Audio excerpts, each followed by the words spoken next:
საქართველოში გამოგვაცხადეს სამშობლოს მოღალატეები.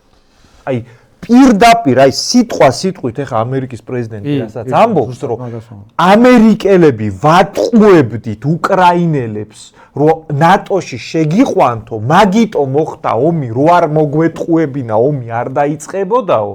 მაგას რო ამბობს ამერიკის პრეზიდენტი, ჩვენ რო ვამბობდით, რომ ატყუებენ ამერიკელები უკრაინელებსაც და ჩვენც გვატყუებენ და ეგ ვრცელდება ჩვენზეც.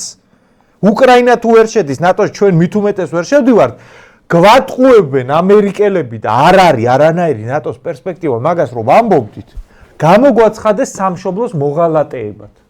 და მაგ ხალხს აი რო დარბოდით და რაღაცა იმაში ისტერიკებში რო იყავით კონსერვატორებთან მიმართებაში.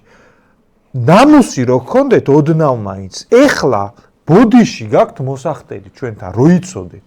თქვენ მაგისი ვაშკაცობა და თავმოყარეობა არ გექნებათ ეხა მე დასავლეთებს მოგმართავთ. თქვენმა სანაკებო ამერიკის პრეზიდენტმა რო თქვა ის, რასაც ჩვენ გეუბნებოდით წლების წინ, მაინც არ მოიხდით ბოდიშს მაგაზე, მაგრამ ისე გეკუთვნით